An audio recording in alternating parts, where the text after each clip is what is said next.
अध्यक्ष महोदय, सवाल ये भी है कि रिफॉर्म की जरूरत क्यों पड़ी, हमारी चुनावी प्रक्रिया खराब क्यों हुई, उसे खराब किसने किया। किसी भी चीज के खराब होने के दो कारण होते हैं, एक ये कि उसे बाहरी लोगों ने खराब किया, और एक ये कि उसके अंदर से ही किसी ने खराब किया या किसी ने अपने स्वार्थ के लिए करवाया।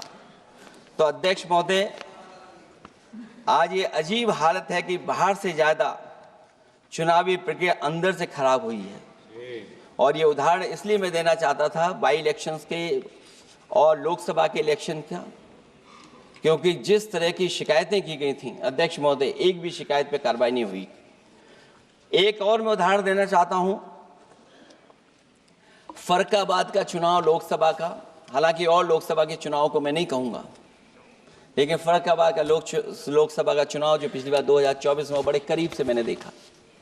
वहां के जिलाधिकारी, वहां का पुलिस का प्रशासन पूरे दिन लाठी चलाता रहा, और कभी लाइट जाती थी, कभी लाइट आती थी। जब हम लोगों ने जानकारी करने की कोशिश की कि आखिरकार क्यों हो रहा है, तो पता लगा कि उन्हें रिजल्ट बदलना है। तो उत्तर प्रदेश का इस तरह एक रिजल्ट नहीं बदला गया, कई जगह रिजल्ट बदला गया। हम इलेक्शन कमीशन के सामने खड़े रह गए कि इलेक्शन कमीशन को बताते रहे कि धांधली हो रही है, लेकिन इलेक्शन कमीशन ने कोई सुनवाई नहीं की। ये केवल लोकसभा में नहीं, मैं फिर लौट करके आता हूं, जितने भी बाई इलेक्शन हुए हैं वहां पर वोट चोरी अध्यक्ष नहीं हुई, वोट डकैती हुई है। और मैं फिर कहता हूं, जहां जहां आप लोग जीते हो बाई इलेक्शन में, अभी 27 भी आने वाला है, अगर एक भी लोग वो जो विधानसभा आप जीत करके दिखा देना, मैं on the floor of house कह रहा हूं अध्यक्ष महोदय, अगर निष्पक्ष चुनाव होगा तो एक भी भारतीय जनता पार्टी वहां पर सीट नहीं जीतने वाली है। दूसरा कि जो समय समय पर पैसा आ जाता है अकाउंट में, ये लोकतंत्र को सबसे ज्यादा कमजोर कर रहा है। 10,000 बिहार में बांट दिए। अभी सुना है कि बहुत सारी महिलाओं ने कई जिलों में आंदोलन किया है, वो 10,000 के वादे से मुकर रहे हैं लोग। और मुझे याद है कि जिस समय उत्तर प्रदेश में मैं फ्री मोबाइल देने जा रहा था, कैबिनेट से मैंने पॉलिसी पास की थी, लेकिन यही बीजेपी के लोग चिल्ला चिल्ला करके उसको कह रहे थे कि चुनाव को इन्फ्लुएंस करने के लिए ये पॉलिसी लेकर के आए हैं, ये बांटने जा रहे हैं, और उसको रोक लगवाने का काम इलेक्शन कमीशन से किसी ने किया था, तो वो भारतीय जनता पार्टी थी। तो एक तरफ तो अपना पैसा दे रहे हैं आप, दूसरी तरफ कोई जनता के लिए अगर कोई पॉलिसी लेकर के आ रहा है उसको रोकना चाहते हैं। ये भेदभाव अगर किसी ने देखा है तो हम लोगों ने देखा है। फिर तीसरा, हम चाहते हैं कि मीडिया का जो रोल है चुनाव में, कुछ बात हम लोगों को समझ में नहीं आती। हमारे जो गरीब मतदाता हैं वो कभी कभी अध्यक्ष महोदय हमसे पूछते हैं कि आप तो टीवी पे आते हैं और चले जाते हैं, कुछ लोग टीवी पे आते हैं फिर जाते ही नहीं हैं, ये कारण क्या है? अगर इलेक्शन के समय पर हम पॉलिटिकल पार्टीज को स्पेस अगर बराबर नहीं मिलेगा तो शायद चुनाव निष्पक्ष नहीं होंगे। इसलिए अध्यक्ष महोदय, आपके माध्यम से मेरा सुझाव ये भी है कि चाहे वो प्राइवेट हो चाहे सरकारी हो, मीडिया में बराबर का कहीं ना कहीं हम लोगों को भी स्पेस मिलना चाहिए। इधर एक नई चीज है, नया जमाना है, तो नई चीज है सोशल मीडिया। पहली बार देखने को मिल रहा है कि जहां पर इमेज बनाने के लिए पैसा नहीं खर्च किया जा रहा अध्यक्ष महोदय, दूसरे की इमेज कैसे खराब की जाए उसके लिए पैसा खर्च किया जाता है। जो नकारात्मक जितना कैंपेन है, मैं अध्यक्ष महोदय दावे के साथ कह सकता हूं, हमारे पास कोई एजेंसी नहीं है, कोई सोशल मीडिया टीम नहीं है जो हम नेगेटिव कैंपेन रन कराते हो, लेकिन भारतीय जनता पार्टी के पास हजारों ऐसे लोग हैं और हजारों करोड़ रुपए इस बात के लिए खर्च करते हैं कि नेगेटिव कैंपेन कैसे रन किया जाए। और जितना जितना चुनाव करीब आता है उतना सोशल मीडिया से लेकर के हर प्लेटफॉर्म पर नेगेटिव कैंपेन अगर कोई कर रहा है तो वो कर रहा है भारतीय जनता पार्टी के लोग। इलेक्टोरल बॉन्ड की तो बात हम इसलिए नहीं करना चाहते हैं क्योंकि हमें तो मिला ही नहीं कुछ। अध्यक्ष महोदय, क्या बात करूं मैं इलेक्टोरल बॉन्ड की? सबसे ज्यादा इलेक्टोरल बॉन्ड अगर किसी को मिले हैं तो सत्ता में बैठे हुए लोगों को मिले हैं। दूसरा कांग्रेस को मिला। कांग्रेस ही हमारे मित्र ऐसे कि हमें नहीं बताते कहां से मिलता है।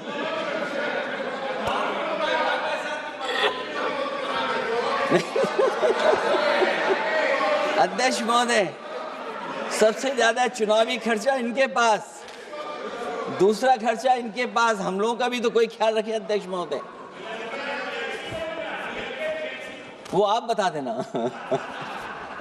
तो ये जो इलेक्ट्रॉन बॉन्ड वाला जो खेल है अध्यक्ष महोदय, ये तो दिखाई देने वाला खेल है।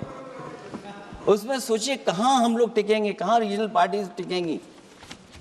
इसलिए अगर ये तरीका चुनाव होगा, खर्चा कैसे कम हो, इस पे भी इलेक्शन कमीशन को सोचना चाहिए कि ये खर्चा कैसे कम किया जाए।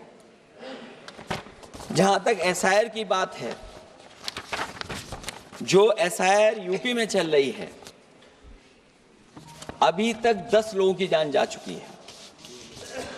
बीएलओ जो गांव-गांव जाने की और गली-गली जाने के लिए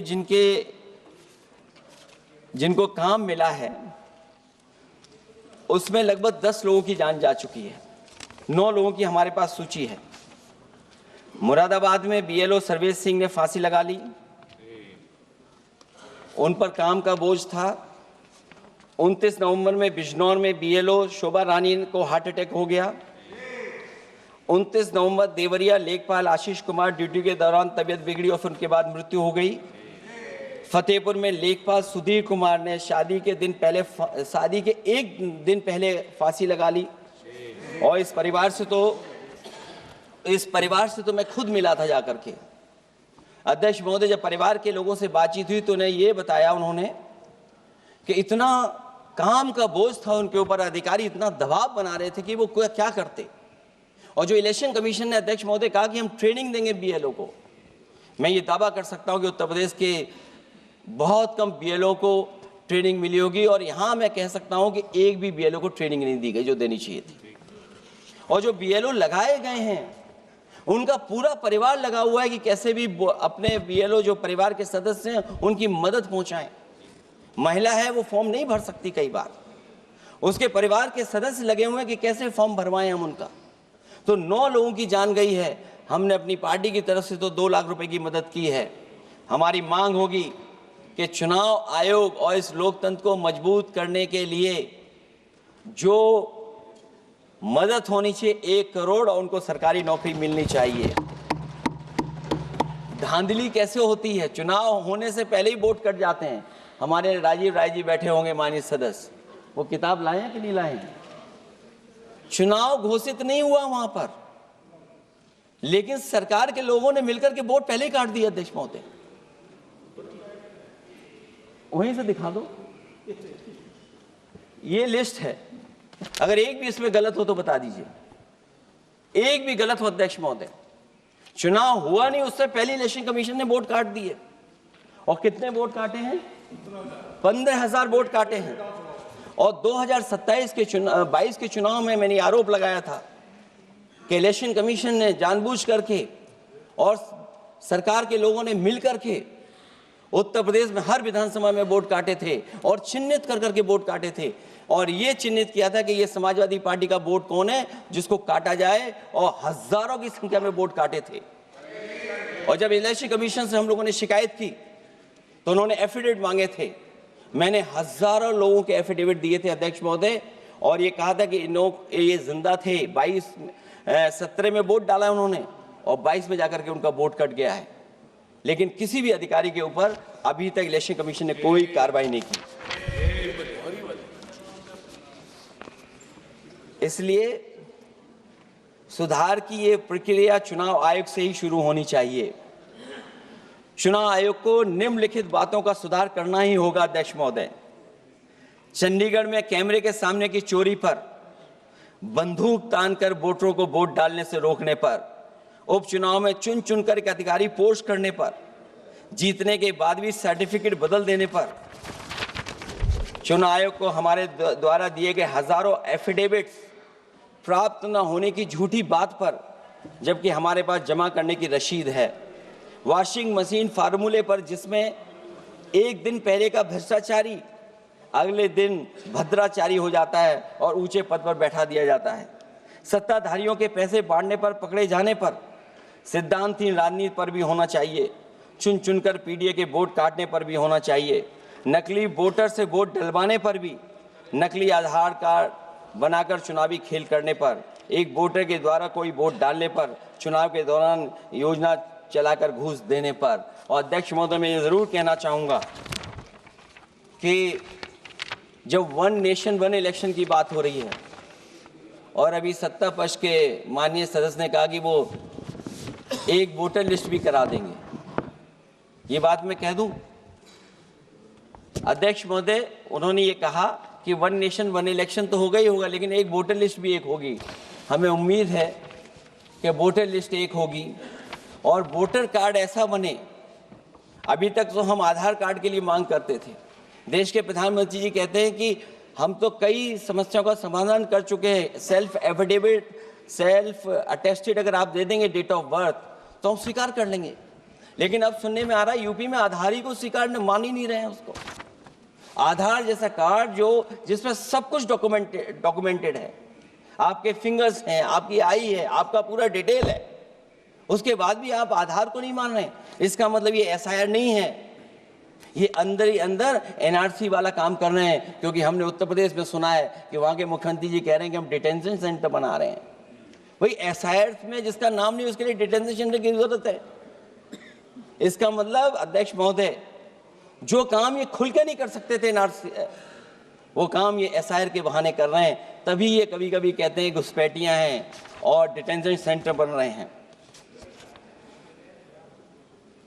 दरअसल सबसे बड़े सुधार की जरूरत यह है कि लोकतंत्र में फिर से भरोसा जगाया जाए। ईवीएम को हटाकर बैलेट से चुनाव कराए जाएं। चुनावी धांधली होने पर तय समय सीमा में कार्रवाई हो। विपक्षी अनदेखी न की जाए, विपक्षी शिकायतों पर पक्षपात न हो। चुनाव आयोग निर्भीक हो। चुनाव आयोग सरकार के इशारे पे काम न करे। चुनाव आयोग निर्भीक हो। चुनाव आयोग एक विचारधारा के लोगों का गुट बनकर न रह जाए। चुनाव आयोग ईमान की लगाम कभी न छोड़े। चुनाव आयोग ये ऐतिहासिक जिम्मेदारी समझे कि उसकी आज की गलती देश के भविष्य की सदियों के लिए बर्बाद कर सकती है। सबसे बड़ा सुधार यही है कि चुनाव आयोग अंतरात्मा की आवाज सुने और सच्चे देश प्रेम को दिखाते हुए खुदगर्जी की सियासत करने वालों के हाथ की कठपुतली न बने। हमें उम्मीद है कि कुछ लोगों की वजह से चुनाव आयोग की जो छवि खराब हुई है वो अब और नहीं होगी। इलेक्शन रिफॉर्म तब तक निरर्थक है जब तक इलेक्शन कमीशन में रिफॉर्म नहीं होगा। इसीलिए जो सुझाव विपक्ष की तरफ से आ रहा है कि इलेक्शन कमीशन का गठन में जो पहले व्यवस्था थी वो पुनः लागू हो, उसी के बाद इलेक्शन कमीशन में सुधार संभव है। जितना इलेक्शन कमीशन मजबूत होगा उतना ही हमारा लोकतंत्र मजबूत होगा। जितना हम संविधान से खिलवाड़ करेंगे उतना ही हम समझेंगे कि आप लोकतंत्र से खिलवाड़ कर रहे हैं। इन्हीं शब्दों के साथ अध्यक्ष महोदय, मैं आपका विशेष धन्यवाद देता हूं और मैं उम्मीद करता हूं कि इलेक्शन कमीशन भविष्य में फेयर काम करेगा।